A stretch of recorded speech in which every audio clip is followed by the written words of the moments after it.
circuitos o hacerlo simultáneamente. Una vez que le doy la carga, ya he modificado la concentración de electrolitos especiales. Los desarreglos de agua siempre vienen acompañados de desarreglos electrolíticos y ácido básico. Una vez que hemos determinado si es leve, moderado o severo, va a seguir la conducta. Si vamos a internarlo en el caso de moderado o severo, o tal vez intenten la hidratación oral en el caso de... Lo que es importante de este cuadro es demostrar de que hay tres tipos diferentes de deshidratación. No todas las deshidrataciones son iguales. Las deshidrataciones isotónicas y las hipotónicas generalmente hacemos una hidratación rápida. No la hacemos, no esperamos mucho. Pero las hipertónicas las hacemos muy lentamente porque el espacio ya donde existe mayor implicación es el espacio intracelular y debemos preservar la integridad de las células cerebrales especialmente. Si hidrato muy rápido me causa edema cerebral. Bueno, por tanto, la composición de las soluciones también será importante. Este cuadro ya les mostré anteriormente. Un poquito para recordarles, porque muchas veces les pregunto en las clases qué composición tienen las soluciones y no saben. ¿No? La solución fisiológica, por ejemplo, fundamentalmente tiene una composición de cloro y de sodio, más o menos de 154 miliequivalentes, ¿no? Las soluciones glucosadas, por el contrario, tienen escasa glucosa, ¿no? O mejor dicho, escasa la mitad de la concentración de sodio y la otra mitad está una concentración de azúcar. Y como hemos dicho, el azúcar siempre entra al espacio intracelular, o sea, no sirve para expansión del espacio intravascular. El Ringer es igual a una solución electrolítica más o menos que tiene sodio 130, cloruro de sodio, ¿ya? Y tiene algo de lactato, algo de potasio, lo cual le da una osmolaridad muy parecida a la fisiológica. Ahora, las concentraciones hipertónicas, como el cloruro de sodio al 17 o al 3%, nos están diciendo de que hay mucho más sodio del que normalmente recibimos, y en algunos casos no sirve. Es simplemente para recordarles un poco. Bueno, entonces hemos dicho que cuando hay anomalías hídricas, también hay anomalías electrolíticas. Entonces es bueno saber la composición del plasma, el intersticio y el celular.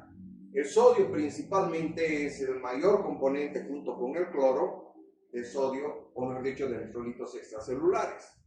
Por el contrario, el espacio intracelular es el potasio que tiene la mayor concentración a nivel dentro de la célula. Y en el intersticio también el sodio y el cloro son los componentes más importantes.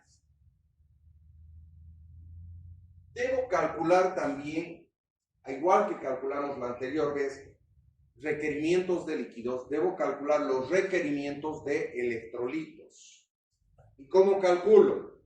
El requerimiento diario, cuánto normalmente necesito, y debo calcular el déficit de electrolitos, porque esta persona que está perdiendo líquidos, especialmente si es una gastroenteritis, va a perder electrolitos. Y también deberíamos pensar en pérdidas insensibles. Una persona que está transpirando mucho va a perder mucho más sodio y cloro también por la piel. Todo esto calculado le voy a devolver al paciente en 24 horas.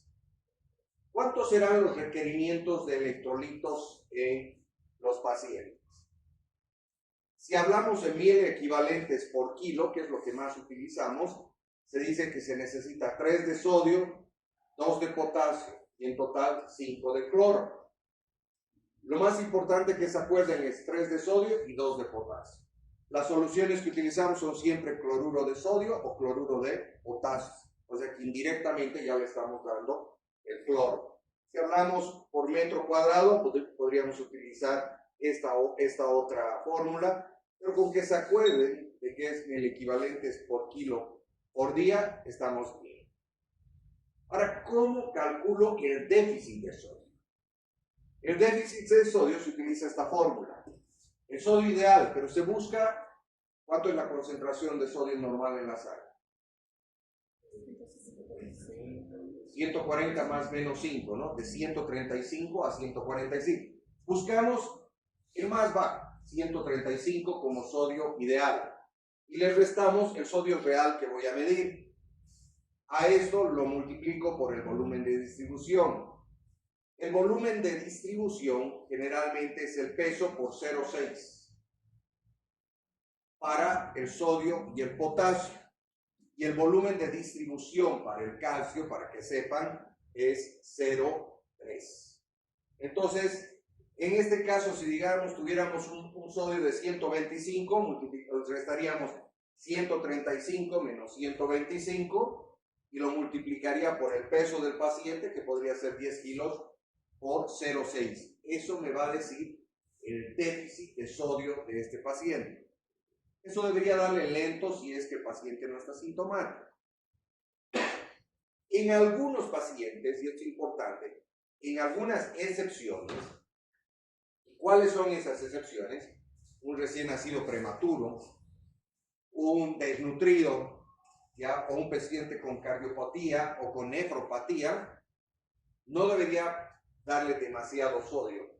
Entonces, pondríamos como límite inferior 130. No voy a tratar de subir hasta 135, sino 130 es el límite menor del cual debería tratar de llegar. Bueno, ahora hablaremos de las diferentes anomalías de electrolitos. La hiponatremia. Cuando veo paciente con sodio bajo, lo primero que tengo que preguntarme es ¿qué tipo de hiponatremia es? ¿Es real? ¿O se está perdiendo realmente por las heces o por la orina o por la piel? ¿O es dilucional? ¿Qué quiere decir? Que está aumentada el agua corporal total, o sea, está diluido. Hay algunas enfermedades, por ejemplo, que como la polidipsia psicógena o como la diabetes insípida, o mejor dicho, el síndrome de secreción inadecuada de hormona antidiurética, que hace que retengas líquido. Y en ese caso se puede diluir. O es ficticia. La elevación de otros tipos de electrolitos o otros tipos de sustancias, como por ejemplo cuando hay hiperglicemia, cuando hay hiperlipidemia, cuando hay hiperproteinemia, o cuando hay exceso de alcoholes como el manitol, ficticiamente van a mostrar una disminución del sodio. Y esto se ve muy claro en las acidosis, por ejemplo en la cetoacidosis diabética. Bueno, si tengo un paciente con hiponatremia, lo primero que tendría que hacer es tratar de calcular el agua corporal total y el sodio urinario. O sea, colecciono sodio en la orina unas 12 a 24 horas para saber cuánto sodio estoy perdiendo. Si el agua corporal total está aumentada, ¿no? Y el sodio está aumentado, pensamos en una insuficiencia renal. No estoy pudiendo excretar sodio. Si el agua corporal total está aumentada, está edematizado el paciente, y el sodio urinario está bajo, pensamos en una insuficiencia cardíaca, ¿no? Y es generalmente cuando hay secreción muchas veces de esta hormona que habíamos hablado al principio, ya la hormona natriurética atrial, que a veces puede modificar el estado de nuestra hidratación. Si el paciente tiene un agua corporal normal o un poquito aumentada y el sodio urinario está normal, aumentado o disminuido, podría ser un síndrome de secreción inapropiada de hormona antidiurética. ¿Sí? Si el agua corporal total está disminuida, o sea que está deshidratado, y el sodio está bajo, entonces pensamos en pérdidas. Pérdidas en el trayecto gastrointestinal, la piel o en la fibrosis quística. Es una enfermedad, si se acuerdan, en la cual hay una falla en la retención de sodio a nivel de las glándulas sudoríparas, viene asociado con enfermedades como infecciones respiratorias, etc. ¿Sí? Si el sodio urinario está aumentado con un agua corporal total disminuido, pensamos en pérdidas renales. Una vez establecido el diagnóstico, el tratamiento varía. Fíjense que en el primero se debe restringir agua, sodio y tal vez darle diurético porque hay un exceso de agua corporal total. En el segundo, lo único que tengo que hacer es restricción de agua. Y en el tercero, sí tengo que reponer sodio y agua porque ha perdido ambas cosas en cualquiera de estas patologías. Entonces es la forma adecuada de ver estos pacientes. Tal vez tiene otro, tal vez, no lo ha cargado. Bueno, entonces la hiponatremia nos puede dar un clínico que va a depender mucho de la edad. Un recién nacido, por ejemplo, va a tener problemas más serios. El tiempo de la instalación, el nivel del sodio, se dice que menos de 115 casi todos convulsionamos. 120 diríamos como el umbral, gracias. Como el umbral, digamos, que nos va a permitir, muy gentil, ¿no? Como el umbral que nos va a permitir mantener ya, digamos, un estado todavía homeostático adecuado. Neurológicamente podemos ver desde letargia, convulsiones, hipertensión endocraniana, a nivel gastrointestinal, anorexia, náusea, vómitos, y muscular va a haber debilidad, reflejos osteotendinosos disminuidos y calambre dentro de la sintomatología. Si el paciente tiene síntomas neurológicos, entonces tengo que corregir porque quiere decir de que está su sodio demasiado bajo. En ese caso puedo dar el cloruro de sodio concentrado al 3%, hipertónico. Le puedo dar 10 ml por kilo. Con esto generalmente vamos a lograr subir por encima de 125. Ya el resto de la corrección la voy a hacer más lentamente. La idea es elevar por lo menos unos 8 ml equivalentes del basal. ¿Ya? La meta está por encima de 120. Si no tiene síntomas neurológicos, si son otros síntomas, entonces la corrección del déficit, si es real, lo voy a hacer lentamente, en 24 horas. Iré controlando el agua corporal total, el sodio por lo menos 1 o 2 veces dependiendo, ¿no? Y la idea es corregir hasta 135, como habíamos dicho, y en los prematuros, en los cardiópatas, en los desnutridos o en los nefrópatas, 130 sería nuestro límite. Lo contrario es la hipernatremia. La hipernatremia es más de 150. Tiene síntomas clínicos muy parecidos, letargia, pero en este caso, en vez de hipotonía, hiporreflexia, hay hiperreflexia. Generalmente hay irritabilidad, puede también convulsionar, especialmente los más pequeñitos, los menores de 6 meses, y puede causar hemorragias intracraneales, lo cual es altamente peligroso. Cuando hay hipernatremia, deberíamos tratar de utilizar soluciones con mucho cuidado hipoosmolares. Por ejemplo, esta solución del 50 al 75 debería darse con mucho cuidado, porque el riesgo es que baje muy rápidamente la osmolaridad y de rebote nos produzca edema cerebral y convulsiones. La idea es corregir lentamente. Por viendo venosa tal vez una mitad del déficit en 24 horas y el restante, la otra mitad del déficit, le corregiré la corrección de agua lentamente en las siguientes 24 a 48 horas. Esto todavía viene a ser un poco alto, 2 equivalentes por hora. La mayoría de la literatura te dice que deberíamos disminuir el sodio de lo que teníamos de inicio entre 0,5 y 1 equivalente por hora. O sea que si entro con 180, 170 de sodio, entonces más o menos, si voy a bajar a 1 equivalente, son unas 30 horas aproximadamente para llegar a 140, que sería lo indicado.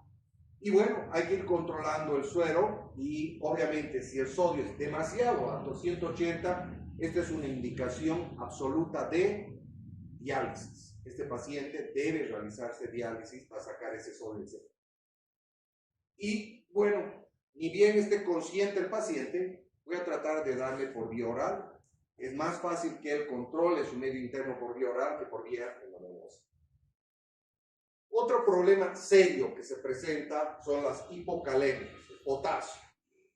Puede provocar trastornos cardiovasculares tan importantes como bloqueos, depresiones, T plana, que vamos a ver en un slide próximo, hasta efectos tan fuertes como un paro básicamente, un paro cardíaco.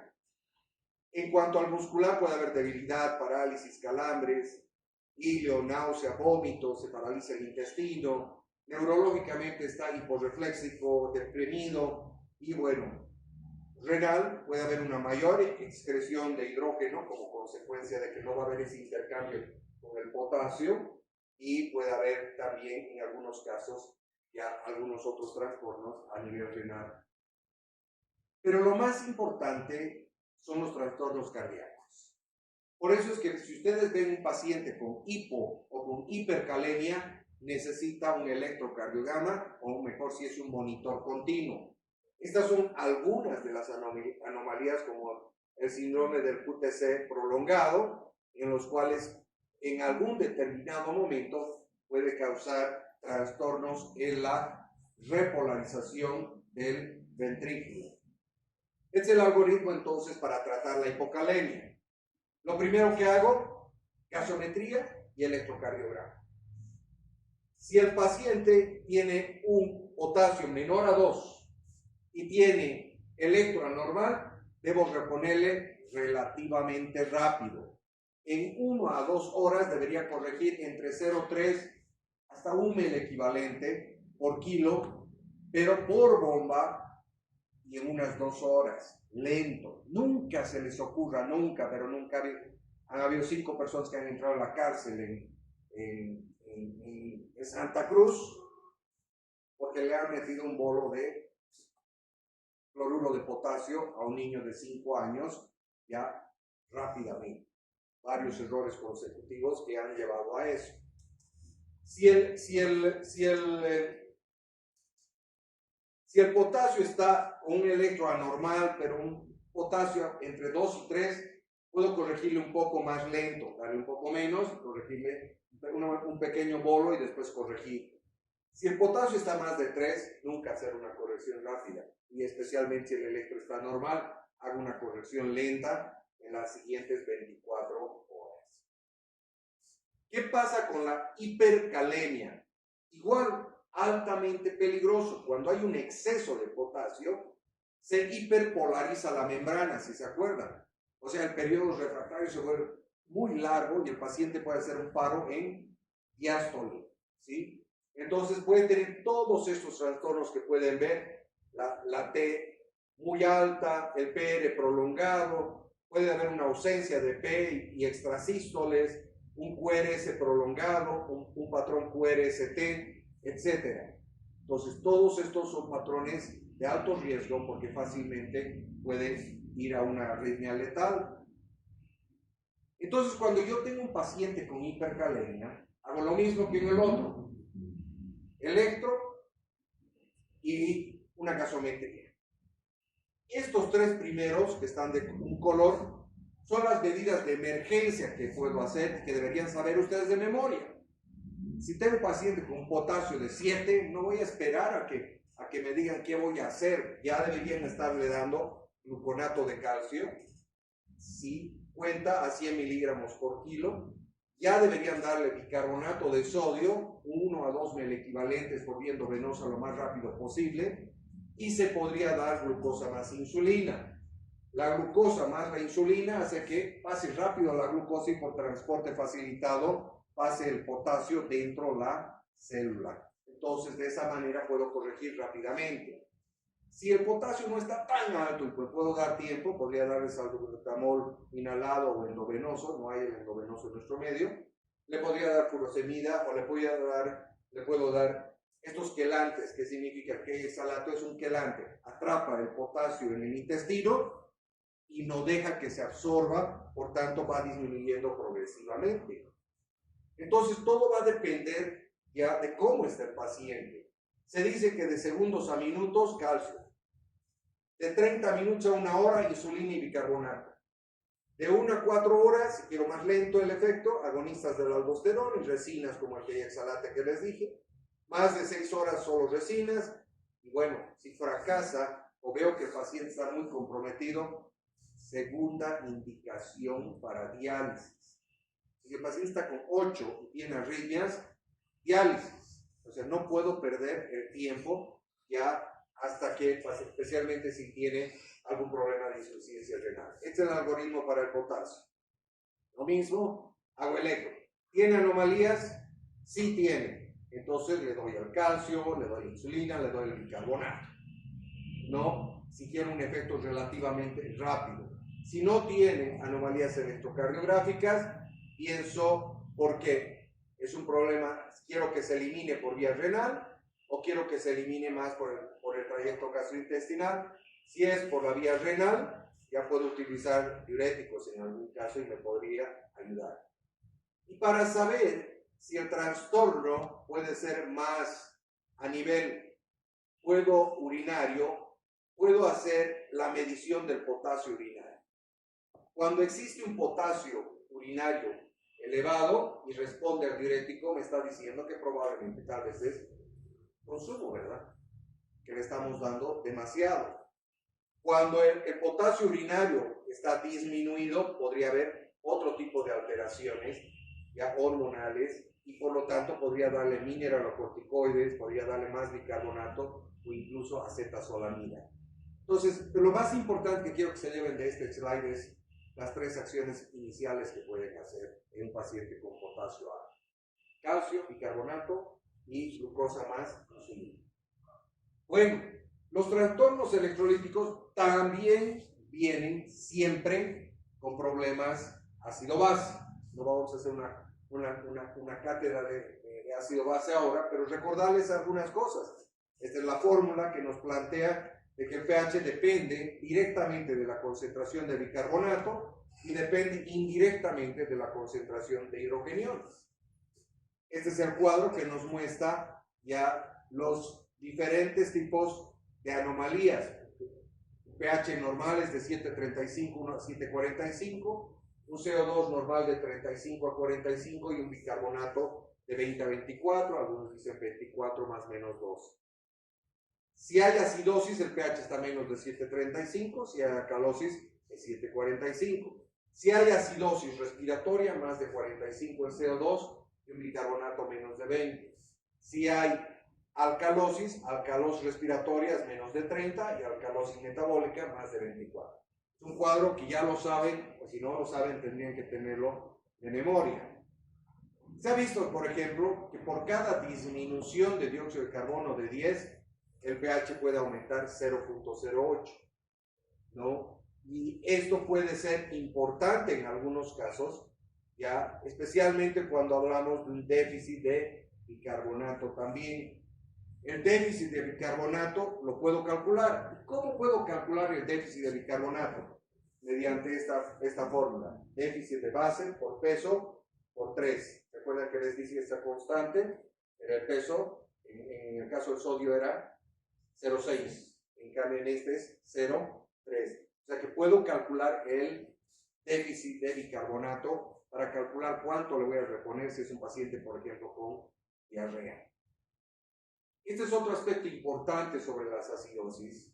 Las acidosis, toda deshidratación viene siempre con acidosis, es que las acidosis no todas son anions Unas tienen una acidosis con anion gap normal y otras con anion gap elevado. ¿Y qué es el anion gap? El anion gap no es nada más ya que la resta de los cationes más importantes como el sodio y el potasio y se le restan los aniones más importantes, el bicarbonato y el cloro. Entonces el anion gap normal de esta ecuación es de 12 a 16. Ahora, ¿y para qué sirve? Cuando el anion gap es normal, pensamos en pérdida de bicarbonato. Pero cuando el anion gap está elevado, pensamos en ganancia de ácidos. Quiere decir que hay otros ácidos en exceso. ¿Y cuáles son generalmente esos ácidos?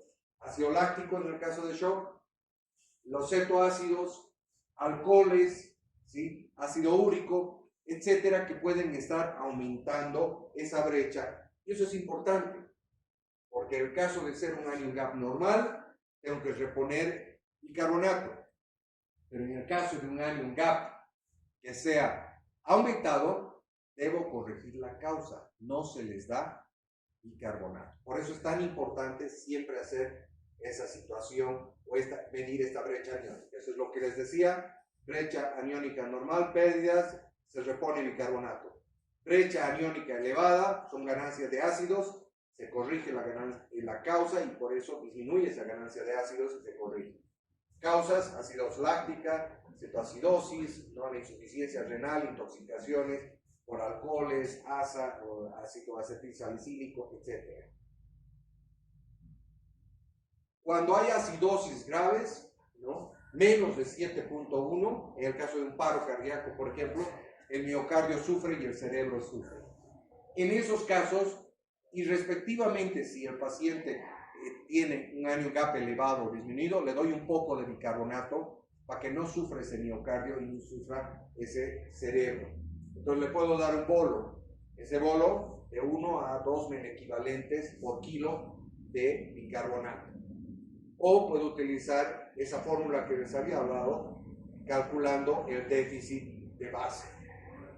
Si hay una acidosis metabólica refractaria que no mejora con nada, es la tercera indicación de diálisis. O sea que cuando nos pregunten en clases indicaciones para diálisis, no me vayan a decir, no sé, ya les he dado 3 de las más importantes, además de insuficiencia renal. Bueno, las alcalosis generalmente no tienen un mayor impacto, a no ser que estuviera habiendo una ganancia de bicarbonato o le estuviéramos dando, digamos, diuréticos en forma crónica, ¿no? En esos casos puede haber una alcalosis metabólica que es más crónico que agudo. Bueno, vamos a ejemplificar 3 casos. 3 casos y vamos a ir secuencialmente hablando. Digamos este caso número 1, un niño de 1 año y 6 meses con diarrea y vómitos hace 5 días, gastroenteritis, pesa 9 kilos, taquicárdico, taquipneico, presión arterial está normal, digamos, para la edad, temperatura 36,8. Neurológicamente está letárgico, llanto sin lágrimas, un llenado capilar de 4 segundos. Su sodio 140, potasio 3.8, su nitrógeno ureico 24, su bicarbonato 10. Entonces lo primero que me pregunto es, ¿cuál es el estado fisiológico de este paciente? ¿Está deshidratado? Sí. ¿Tiene acidosis metabólica? Claro que sí, porque tiene un bicarbonato de 10 y debería ser. ¿Qué tipo de deshidratación es esta? Si el sodio es 140. Isotónica. Entonces, valoro, es una gastroenteritis probable con una deshidratación grave de tipo isotónico. ¿Por qué grave? Porque este paciente pesa 9 kilos, está letárgico y no hay llanto sin lágrimas. Probablemente, como es pequeñito, ha perdido más del 10 a 15% del peso corporal y tiene acidosis metabólica. Entonces, ¿qué es lo primero que hago? Como son isotónicas, ¿qué es lo que se va a depletar primero? El espacio intravascular. Entonces tengo que reponer el espacio intravascular. Entonces le voy a dar una carga de solución fisiológica o solución de Harman o Ringer lactato. Y con esto le voy a dar 20 ml por kilo, en unos 20 a 30 minutos. Y luego reevalúo después de esa carga. Frecuencia cardíaca, 140. Sigue un poco taquipneico. Presión ha mejorado un poco la diastólica, ¿no? 55. El llenado capilar sigue bajo o prolongado, 3 segundos, y no está orinando. Entonces, ¿qué hago? Le vuelvo a dar, quiere decir que todavía no he expandido el espacio intravascular. Entonces le vuelvo a repetir otra carga de 20 ml de Ringer o de solución fisiológica en 30 minutos. Y lo reevalúo al paciente. Lo he reevaluado, veo que su frecuencia cardíaca está en 110, ha bajado. Su frecuencia respiratoria ha disminuido. Su presión arterial está estable. Su llenado capilar 2 segundos y ya está orinando a 1 cc por kilo. ¿Sigo dando cargas? Ya no necesito. Está estabilizado el espacio intravascular. Ahora sí tengo que corregir todo lo que ha perdido en las últimas 24 48 horas. Y para corregir eso, tengo que medir 2 cosas fundamentalmente. El mantenimiento. Como pesa 9 kilos, y hemos dicho que por los primeros 10 kilos, ¿cuánto le doy? 100 ml por kilo. Entonces, ¿cuánto le tengo que dar? 900 calorías o 900 ml de líquido. Ese es el requerimiento de líquido. ¿Y qué líquido le voy a dar? Si se acuerdan de la última clase. Dextrosal 5%. Electrolitos, necesito 3. ¿Cuánto pesa el paciente? 3 de sodio. ¿Cuánto pesa? 9. 3 por 9, 27 de sodio. ¿Y cuánto de potasio? 2. 2 por 9, 18. Esto es el requerimiento. Voy a colocar mi dextrosita al 5% con 27 miliequivalentes de sodio y 8 miliequivalentes de potasio. Ese es mi mantenimiento. ¿Ya? ¿Qué más tengo que calcular? Es el déficit, porque este paciente está perdiendo. ¿Y cómo calculo el déficit? Ya se acuerdan, de acuerdo, puede ser a la cantidad de peso, hemos dicho 3, 6, 9 o 5, 10, 15, dependiendo la edad, ¿verdad? O por los signos clínicos. Entonces, vamos a decir que este paciente tiene más o menos el 10% de pérdida. Le digo 900 ml, ¿no? De 9 kilos, su déficit es 900 ml. ¿Está claro? Bueno, he calculado la pérdida de líquido, pero también tengo que calcular la pérdida de electrolitos. La anterior clase les mencioné. ¿Y cómo calculo la pérdida de sodio? El sodio del líquido extracelular lo multiplico por 60 del déficit de los líquidos, por el 60%. 140 es el sodio extracelular, ¿verdad? 0,6 sería el 60% y sería 900 ml, lo convierto en litros, 0.9 litros. Si saco esta fórmula, 140 por 0,6 por 0,9, me va a salir 75 miliequivalentes de sodio. Este es el déficit de sodio.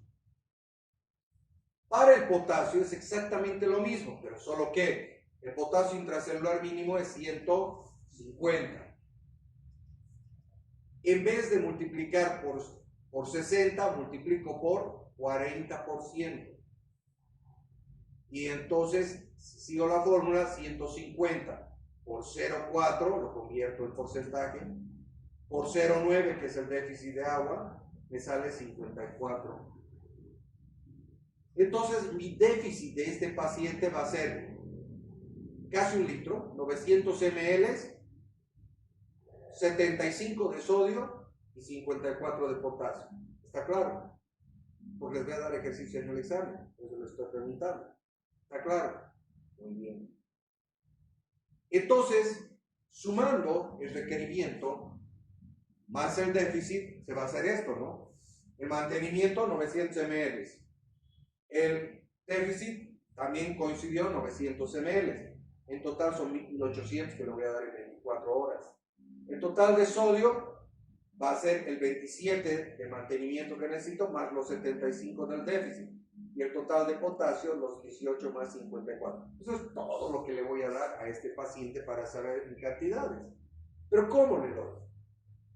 ¿Se acuerdan que les dije? Dividimos que el mantenimiento le voy a dar en 24 horas. Entonces, en las primeras 8 horas le tendría que dar un tercio, ¿verdad? Porque tiene 24 horas. Un tercio del mantenimiento le voy a dar en esas primeras 8 horas. Y le voy a dar la mitad de todo el déficit. ¿Está claro? La mitad en 8 horas. ¿Has entendido por qué has producido tu seño? Ya. Un tercio del mantenimiento, que sería de 900, un tercio sería 300 ml, más o menos. Un tercio o mejor dicho, la mitad del déficit sería 450 ml. En total quiero decir que en estas 8 horas le voy a dar toda esta cantidad. Para no hacerme un checo, es muy fácil, no es tan difícil. Ya he preparado en este lado mi solución de dextrosa al 5%. Y al lado preparo mi solución, ¿ya?, de reposición. Entonces, lo único que tengo que hacer es cuestión de calcular. En 8 horas divido esto y le doy en tanto tiempo. Y en 8 horas este volumen lo divido y me va a dar a tal ritmo. Y eso lo sumo en Y y le va a entrar al paciente lo que quiera. ¿Alguna pregunta hasta aquí? ¿No? Entonces, la mitad del mantenimiento un tercio del mantenimiento y la mitad del déficit. Y el segundo día o perdón, a las siguientes 16 horas, le voy a dar el remanente del mantenimiento, 2/3 del mantenimiento, y la otra mitad del déficit. ¿Está claro? No se haga tanto eco con los números, porque ya han preparado lo que resta, le van a dar las siguientes. O sea que solo el inicio es lo más importante, el cálculo. Si hago mi cálculo y preparo mis soluciones, ya solo estoy manejando volúmenes, porque ya están las concentraciones hechas. ¿Está claro hasta aquí? Veamos otro paciente. Niño de 1 año, con diarrea, vómitos, hace 5 días. Pesa 8 kilos, 155 de frecuencia cardíaca, frecuencia respiratoria 48, está taquicárdico, taquipneico, presión arterial 90-60, hacia el borde, temperatura, tiene fiebre, sodio 125, potasio 4.8, nitrógeno ureico 30, carbonato 13. ¿Cuál es su estado fisiológico? ¿Está deshidratado? Sí. ¿Leve, moderado o grave? Entre moderado y grave, ¿no? Digamos. ¿Qué tipo de deshidratación es? Hiponatrémica o hipotónica. ¿Tiene acidosis metabólica? Sí tiene acidosis metabólica porque su bicarbonato está bajo.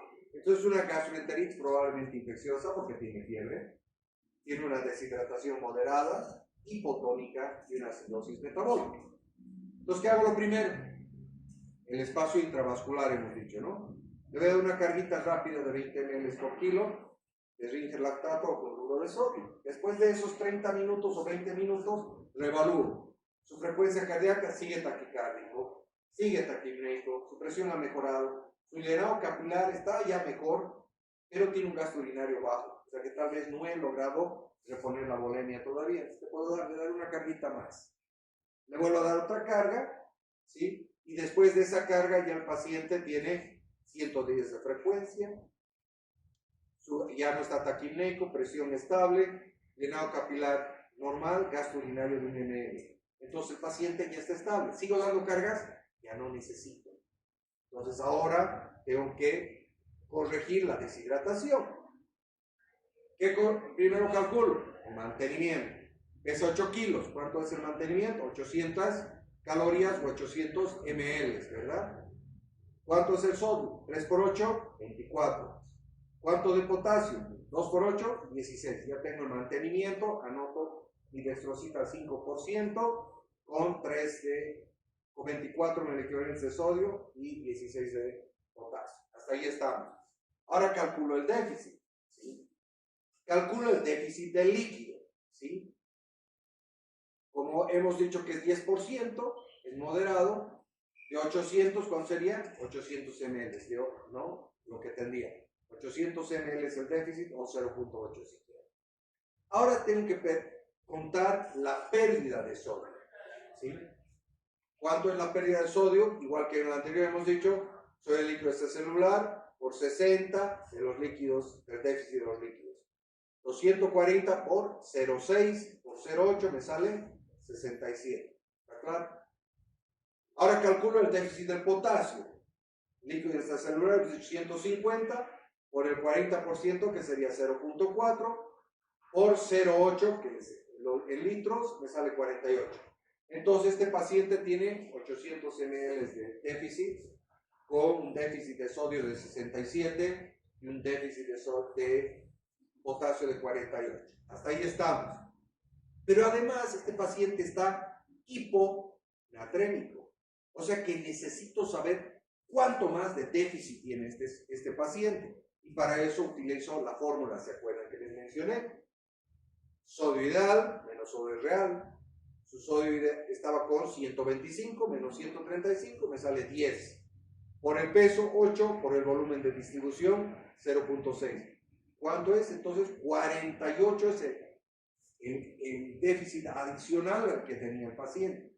Entonces, si se acuerdan, en el slide anterior era 67 el sodio, 67 más 48 que he calculado. O sea, ¿cuánto había sido el déficit global total de este paciente? 115. ¿Me entienden? Por eso está hiponatrémico, ¿no? Porque está con un déficit real de sodio. Entonces, ¿qué hago? Lo mismo que el anterior, ¿sí? En las primeras 8 horas, esto me he saltado, falta un slide. En las primeras 8 horas, bueno, esto es todo lo que le voy a dar, sumando los dos líquidos. Esto es para saber nomás. ¿Qué voy a hacer? En las primeras 8 horas, entonces le voy a dar lo mismo. 1/3 del mantenimiento, voy a abrir el mantenimiento, y le voy a dar en la otra la mitad del déficit. ¿Está claro? Y en las siguientes 16 horas le voy a dar el remanente del mantenimiento, los otros 2/3 que me quedan, más la otra mitad del déficit. ¿Está claro? ¿Alguna pregunta hasta aquí? Sí.